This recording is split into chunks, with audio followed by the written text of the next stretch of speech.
வணக்கம் ஃப்ரெண்ட்ஸ். இப்போ நம்ம பார்க்க போகிறது டெய்லி 5 கொஸ்டினோட டே 18 தான்ப்பா பார்க்க போகிறோம். இதில் வந்து நம்ம 6th புக்கில் பால்ட்டியில் இருக்க பன்முகத்தன்மை அறிவோம் அப்படிங்கிற லெசன் தான் பார்க்க போகிறோம்.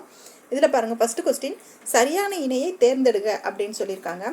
அதிக மழை பொழியும் பகுதி எது அப்படின்னா மேகாலயாவில் இருக்க மவுண்ட் சின்ராம் அப்படிங்கிற பகுதி தான். குறைவான மழைப்பொழியும் பகுதி எதுன்னு கேட்டிங்கன்னா ராஜஸ்தானில் இருக்க ஜெய்சால்மர் அப்படிங்கிற பகுதி தான் குறைவான மழைப்பொழியும். நெக்ஸ்ட் பாருங்கள், தவறான கூற்றை காண்க அப்படின்னு சொல்லியிருக்காங்க.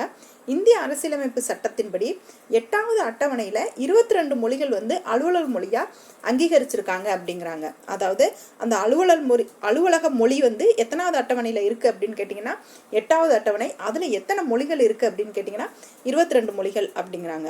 2004ஆம் ஆண்டு இந்திய அரசால் முதல் செம்மொழியாக தமிழ் மொழி அறிவிக்கப்பட்டது அப்படிங்கிறாங்க. 2004 தான் தமிழை வந்து செம்மொழின்னு அங்கீகரித்தாங்க. அதுதான் ஃபஸ்ட்டு செம்மொழியாக அறிவித்தாங்க அப்படிங்கிறாங்க. தற்போது 8 மொழிகள் செம்மொழியாக அறிவிக்கப்பட்டுள்ளது அப்படிங்கிறாங்க. இது ராங்குப்பா. இப்போ வரைக்கும் நம்ம புக்கில் 6 இருக்குது. இப்போ ஒரு 5 மொழி அறிவிச்சிருப்பாங்க. நம்ம எப்படி நம்ம கொஸ்டின் வருதுங்கிறத பொறுத்து நம்ம இந்த ஆன்சரை எடுத்துக்கலாம். அதனால் இது தவறான ஆன்சர். நெக்ஸ்ட் பாருங்க, இந்தியாவில் 2001ஆம் ஆண்டு மக்கள் தொகை கணக்கெடுப்பின்படி 122 முக்கிய மொழிகளையும் 1599 பிற மொழிகளையும் கொண்டுள்ளது அப்படிங்கிறாங்க. 2001 மக்கள் தொகை கணக்கெடுப்பில் 122 முக்கிய மொழி பேசுகிறவங்க இருந்தாங்களாம். 1599 பிற மொழி பேசுகிறவங்க வந்து இந்தியாவில் இருந்தாங்க அப்படின்னு சொல்கிறாங்க. இது கரெக்டு தான். நெக்ஸ்ட் கொஸ்டின் பாருங்கள், தற்போது வரை 6 செம்மொழிகள் இருக்குங்கிறது நம்ம புக்கோட கண்டென்ட்ப்பா. இப்போ வந்து ஏற்கனவே 5 மொழி அறிவிச்சிருக்காங்க. அது எப்படி கொஸ்டின் எடுக்கிறாங்கங்கிறத பொறுத்து பால்ட்டியில் வந்துச்சு அப்படின்னா 6 மொழிகள், கரண்ட் அஃபேர்ஸாக வந்துச்சுன்னா அது மாறும். அதை பார்த்துக்கோங்க.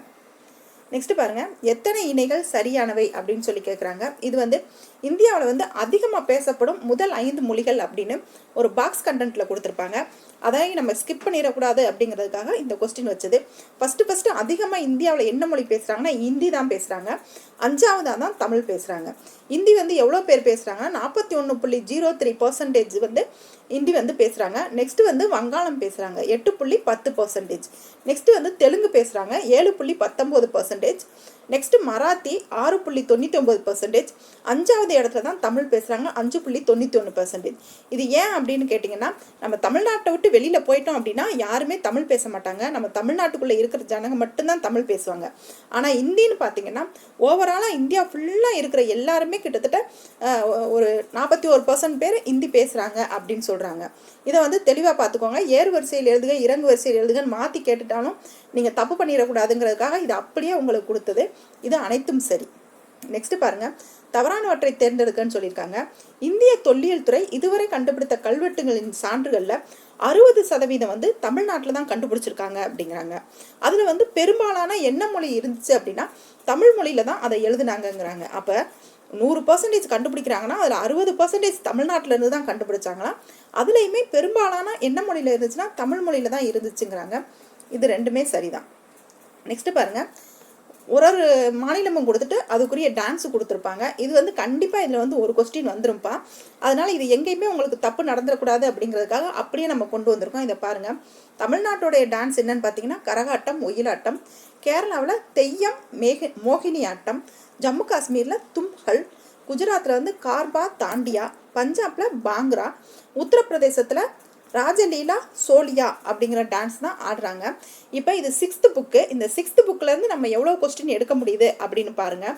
நம்ம 6th புக் தானே அப்படின்னு அசால்ட்டாக இருந்துட்டோம்னா இதில் 5 கொஸ்டின் தான் உங்களுக்கு வச்சுருக்கோம். இதுலேயே சரியான இணைன்னு சொல்லிட்டு இதுலேயே உங்களுக்கு 6 கொஸ்டின் வச்சுருக்கு. தனித்தனியாக வச்சோம்னா இது 6 கொஸ்டின் ஆகிடும். அப்போ உங்களுக்கு எந்த மாதிரி 6th கொஸ்டின்லேயும் கண்டென்ட் இருக்குது அப்படிங்கிறத பார்த்து நீங்கள் 6th லெசனையும் 6ஆம் வகுப்பையும் நீங்கள் கண்டிப்பாக ரீட் பண்ணி தான்ப்பா ஆகணும், படித்து தான் ஆகணும். நீங்கள் படிச்சிருங்க.